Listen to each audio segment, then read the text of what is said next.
Eu queria começar agora o nosso tema principal com um exemplo, tá? E eu vou pedir pro Gabriel colocar na tela aí um exemplo que é... eu não sei... vocês já estão vendo? Ah, já está lá, o Gabriel já colocou. Então, vocês estão vendo aí, para quem não é de São Paulo, isso aí é o monumento a Carlos Gomes, que fica na Praça Ramos de Azevedo, aqui em São Paulo. Quem foi Ramos de Azevedo? Muita gente também não sabe, né? Foi um engenheiro importantíssimo aqui de São Paulo que projetou, dentre outras coisas, o Teatro Municipal de São Paulo, que é uma coisa maravilhosa, né? Então, esse monumento que vocês estão vendo aí, em homenagem ao Carlos Gomes, que é lá o patrono lá do Teatro Municipal. E, aliás, eu fui lá recentemente, acho que até falei aqui no ar, né? Eu fui assistir o Guarani recentemente, lá do Carlos Gomes, no Municipal. Então, esse monumento aí é uma coisa maravilhosa, se não me engano é em bronze, né? Então tem lá uns chafarizes e tem um cavalo e tal, e uma estátua do Carlos Gomes bem na parte de cima, né? É uma obra de arte em 2 andares, assim, né?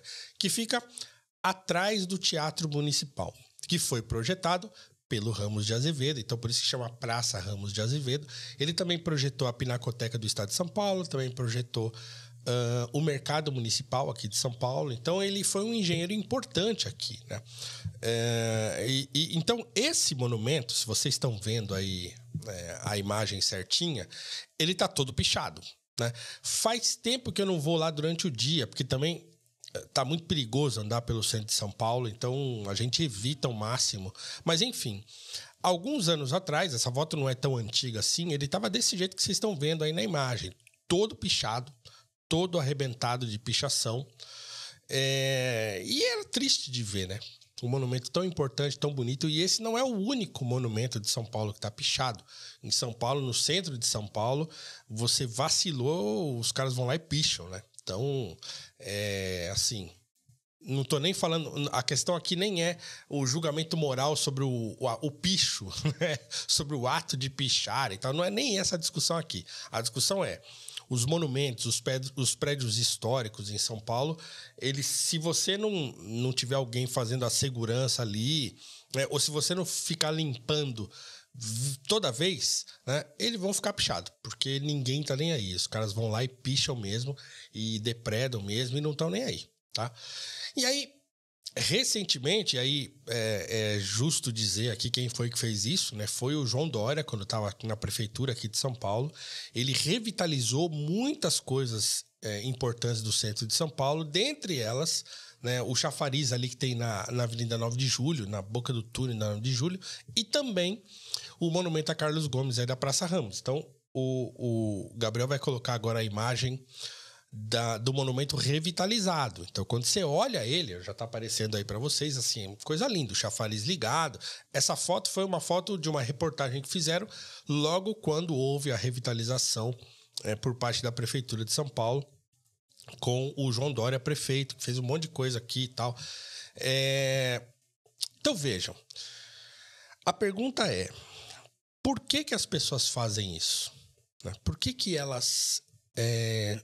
picham, quebram, não só isso, e eu não estou falando só do jovem que faz esse tipo de coisa, né? Mas, por exemplo, tem muitos prédios históricos em São Paulo que desapareceram, porque os caras quebram e fazem aqueles espigões de vidro, que é uma coisa horrível, esses prédios de vidro são horríveis, mas acabaram com um monte de casarões bonitos, históricos em São Paulo, para isso, né? Muitos estão abandonados, né? Recentemente eu fui na Vila Itororó, aqui também no centro de São Paulo, que é um lugar que agora a prefeitura pegou e revitalizou e está fazendo eventos culturais lá. Então, quem mora em São Paulo e ainda não conhece a Vila Itororó, vá lá, fica ali na Bela Vista. É muito interessante. Bela Vista? Acho que é Bela Vista ali. Muito interessante lá o lugar que eles transformaram num espaço cultural, mas estava abandonado, né? Um casarão conhecido, tem uma história super curiosa. Moraram artistas lá do Brasil inteiro e tal. Era um espaço... o mecenas do lugar lá, o dono do casarão, era um sujeito muito ligado à arte e tal. Então, tem uma história bem interessante que também é contada lá no espaço da Vila Itororó. Então, assim, muitos ambientes históricos, espaços históricos aqui de São Paulo e do Brasil são menosprezados, para dizer o mínimo, né?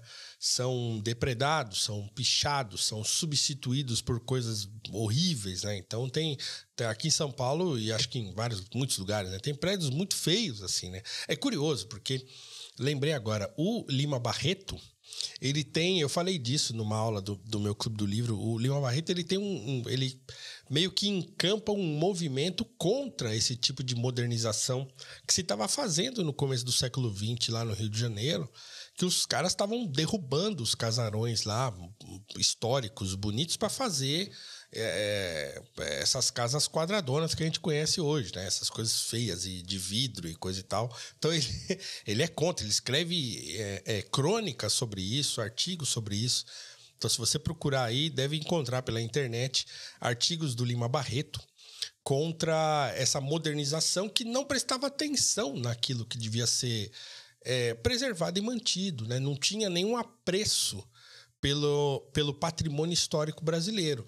Então, esse foi tema de discussão recente aqui em São Paulo, inclusive. Tem até uma matéria, eu pensei nisso de manhã e vocês me desculpem, porque eu esqueci de trazer, eu ia trazer a foto, porque foi o tema de uma discussão não recente aqui em São Paulo, que tinha um prédio muito bonito de esquina, assim, todo decorado e tal. Então, eles quebraram e fizeram um troço muito horrível. E aí um jornalista foi lá e fez uma matéria, tirou foto, mostrou foto do casarão como ele era, do prédio, né? Era um desses prédios que ficam 2 andares, assim, né? Embaixo tem comércio, em cima tem uma outra coisa. Então essa parte de cima era toda decorada e tal. Então eles desfizeram aquilo e fizeram um troço reto, né? Horrível.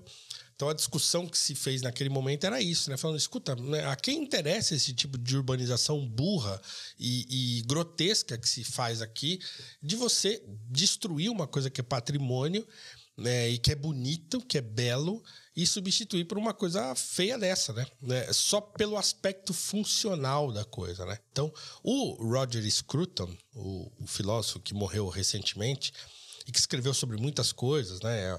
Ele é conhecido hoje como um filósofo conservador. Ele escreveu sobre muitas coisas. Tem livro dele sobre vinho, tem livro dele sobre sexualidade, tem livro dele sobre música. E também o mais famoso, que ficou famoso aqui no Brasil por conta do documentário da BBC de Londres e também pelo livro que a Realizações publicou, que é o livro Beleza, e o documentário é Por que a Beleza Importa. Então, nesse documentário, o Scruton vai criticar a questão da arquitetura, porque ele também tem livros sobre arquitetura, né? Ele é um sujeito que se interessava por muitas coisas. Então, nessa obra dele, nessa trecho da obra e do documentário, que ele fala sobre arquitetura, ele, inclusive, critica isso, né? Ele fala, olha, ele mostra um lugar lá em Londres que era um lugar que está abandonado. E ele fala, olha, o prédio que tinha aqui anteriormente era um prédio bonito e tal, era um ambiente acolhedor, e aí eles quebraram tudo e fizeram esse prédio aqui, e esse prédio está abandonado hoje. Aí ele mostra o lugar, um prédio horrível lá, todo abandonado. Ele fala, por que está abandonado? Porque é feio, porque ninguém quer ficar aqui nesse lugar, então é feio, né?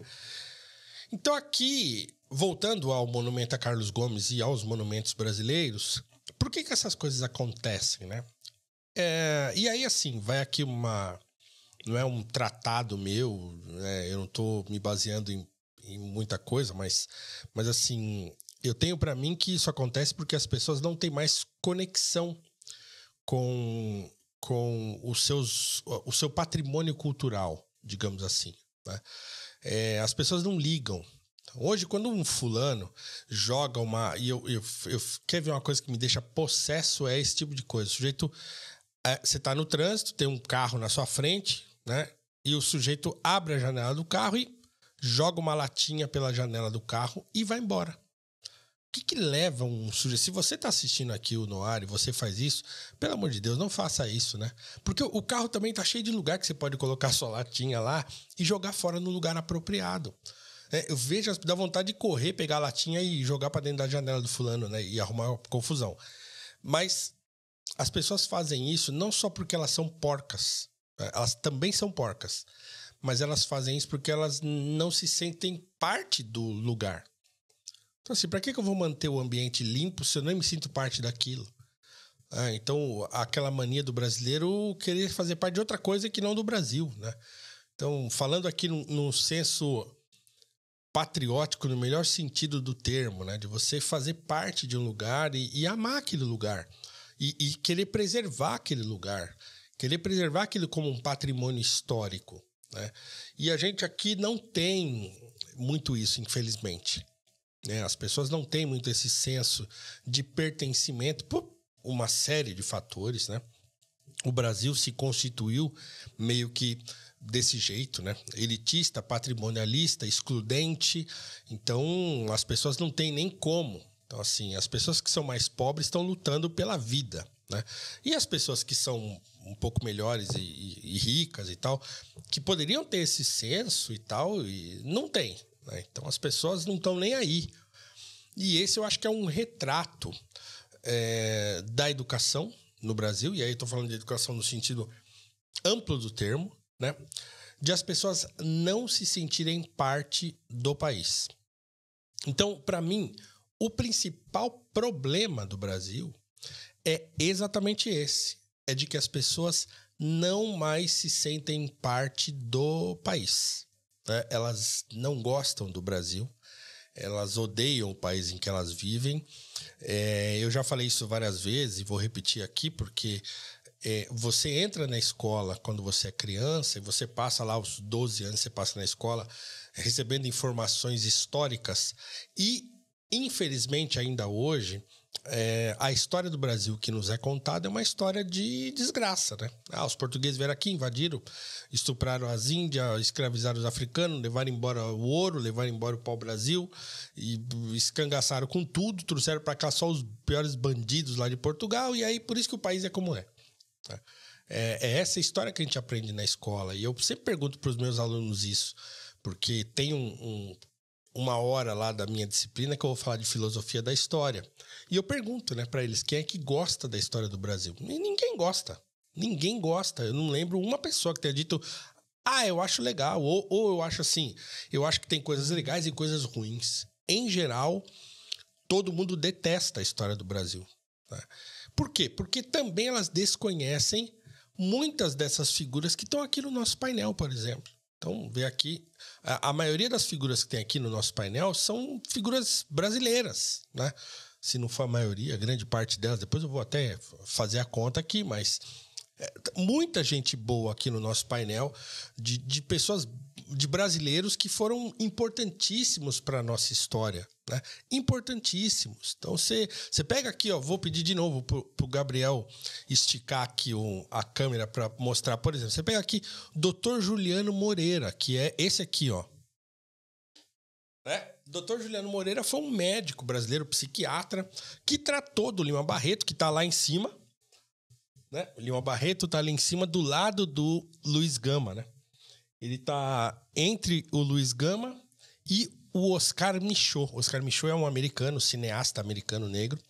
Então, o Dr. Juliano Moreira foi um médico psiquiatra importantíssimo, premiado no Japão, premiado na Alemanha, né?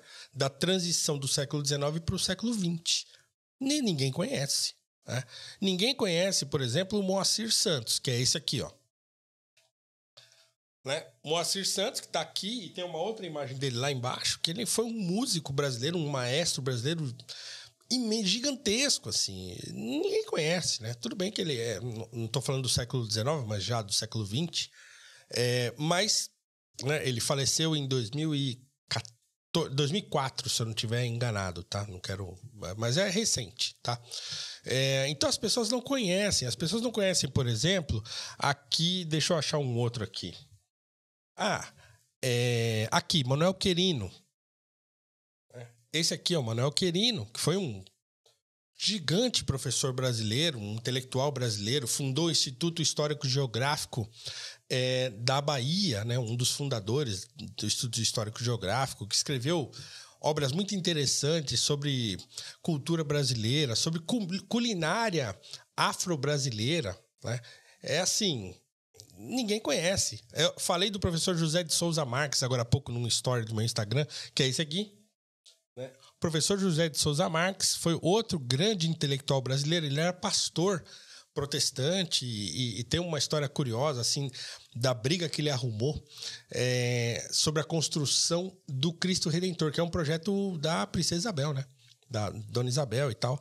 Mas quando foi construído, o José de Souza Marques, que era protestante e era contra a imagem, coisa e tal, aquela coisa, ele arrumou uma maior confusão sobre isso. É só vocês procurarem aí, José de Souza Marques, Cristo Redentor, que deve ter matéria sobre isso. Mas foi um grande intelectual brasileiro, um grande professor brasileiro, que inclusive tem hoje, lá no Rio de Janeiro ainda, uma faculdade com seu nome, né? Faculdade José de Souza Marques, se eu não me engano. Um sujeito importantíssimo da história brasileira. E outros, tá? Tem vários aqui, e eu posso falar aqui horas sobre cada um deles. Mas as pessoas não conhecem, né? Elas só conhecem o Brasil que deu errado. Elas não conhecem o Brasil da Rosa Passos, que eu falei no comecinho do nosso Noir de hoje, que ontem eu fui no show dela. Não conhecem, né? Elas só conhecem os políticos de hoje. As pessoas não sabem que a complexidade do Brasil e da história do Brasil, que é num país em que tinha escravidão vigente, né, que tinha um regime terrível ainda vigente, foi a época mais gloriosa da política brasileira. Então, os políticos do século XIX, eles são imensamente melhores do que qualquer um dos políticos que nós temos hoje. Desculpem os políticos de hoje, mas enfim, vocês não dão pro cheiro, né? Vou pedir pro Gabriel abrir de novo aqui a tela, que eu vou mostrar um político brasileiro que vocês deveriam conhecer, mas ninguém conhece. Ele tá aqui, ó. Ele aparece aí? Aparece. Quem é aquele que eu acabei de apontar ali? É o Antônio Pereira Rebouças, pai do nosso André. O pai do André Rebouças foi um político importantíssimo na transição, na independência do Brasil. O próprio Joaquim Nabuco, quando escreve o livro sobre o pai dele, né, que agora, como é que é o nome mesmo? Um estadista do Império, né, sobre o Nabuco de Araújo, que era o pai de Joaquim Nabuco, uma obra volumosa de 2 volumes, tem um trecho lá em que ele fala que aquele que mais representava o ideal da independência brasileira, depois do próprio pai dele, ou junto com o pai dele, e também com o José Bonifácio e tal, foi o Antônio Pereira Rebouças, né? Então, assim, nós tivemos uma tradição política brasileira. O Visconde de Jequitinhonha, que também foi um grande, né? Francisco G. de Acaiaba Montezuma, com esse nome pomposo, era um homem negro, o primeiro parlamentar negro a apresentar um projeto de abolição, né? Então ele foi diplomata e tal. Então, assim, ninguém conhece, né? Ninguém sabe quem é. Então, a gente só conhece a história do Brasil que deu errado. E aí, claro, soma-se a isso todo esse processo de historiografia crítica que vem da metade do século XX para cá. E aí, pronto, né? Tá feita a coisa. O Brasil vira aquela coisa da colônia de exploração, os Estados Unidos a colônia de povoamento, o que é uma falácia, isso já caiu dentro da historiografia, mas continuam repetindo isso nas escolas, né?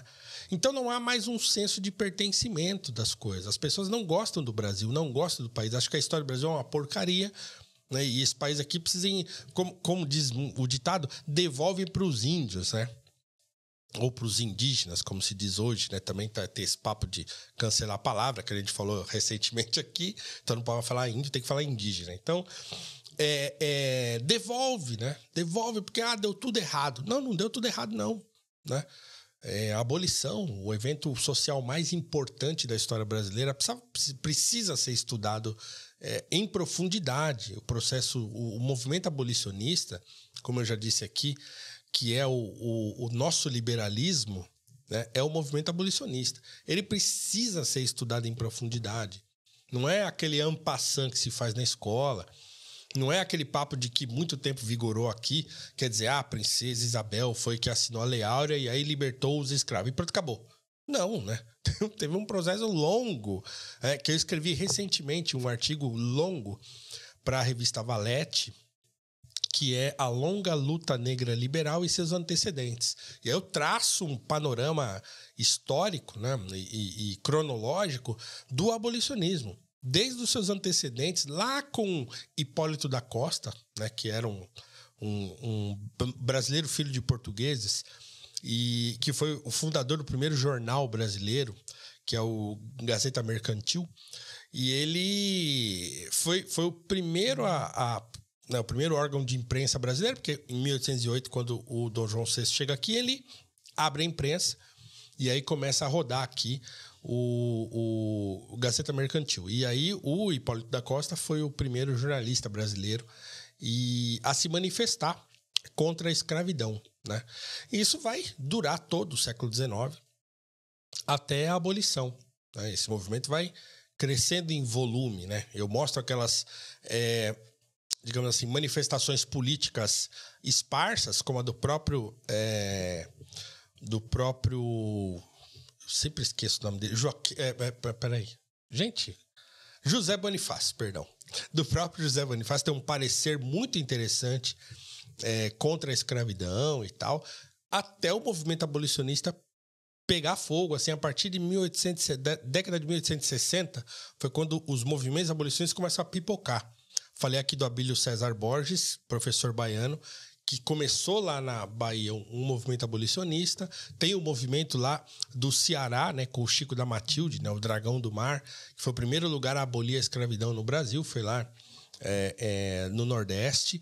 Então, gente, a história do Brasil é isso, é essa confusão mesmo, assim. Tem coisas muito ruins, mas tem coisas boas.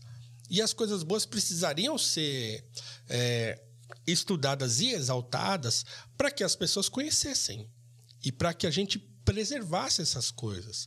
O Carlos Gomes, que eu falei agora há pouco, do Monumento, né? Poxa, um compositor de ópera premiado, assim, um sujeito que lá fora né, muito conhecido e louvado lá fora, inclusive morou lá, e um dos patrocinadores do Carlos Gomes foi o próprio Dom Pedro II, que batalhou por ele, e o outro foi o André Rebouças. O André Rebouças, que foi padrinho do filho do Carlos Gomes, e um amigo muito próximo dele, e que batalhou pelo Carlos Gomes. A gente lê os diários do André Rebouças e vê lá o André Rebouças escrevendo: hoje fui com o Carlos Gomes, não sei, pedir, arrumar uma grana, fui com o Carlos Gomes não sei aonde. Então ele pegava o Carlos Gomes pelo braço e levava. E o Carlos Gomes também, um homem mulato, né? Hoje seria declarado negro, né? Seria visto como negro no Brasil atual. Um compositor brasileiro. Ou outro, Padre José Maurício Nunes Garcia, né? Gabriel, por favor, abre de novo nossa câmera aqui. O Padre José Maurício é esse aqui, ó. Tá bem no cantinho aqui, ó. O Padre José Maurício foi um compositor também de música sacra brasileira. Vocês vão encontrar no YouTube depois aí composições lindas, né? A Missa de Santa Cecília, o Requiem dele, o Te Deum do Padre José Maurício, que o Dom João VI, quando chegou no Brasil, o Padre José Maurício, ele estava, né, no hype aqui no Brasil, e o Dom João fica doido com ele, mas doido de pegar e entregar, tomar a insígnia da Ordem do Cristo de um sujeito importante da época num desses encontros que eles faziam lá, e meter no peito do Padre José Maurício e falar: você merece isso aqui e tal, e transformar ele de mestre de capela e tal, da Capela Imperial. Então, assim, um compositor gigante brasileiro, ninguém conhece. As pessoas não sabem quem é, né? Os brasileiros não sabem quem foi Padre José Maurício Nunes Garcia. Isso é horrível, né? A gente só conhece o Brasil que deu errado.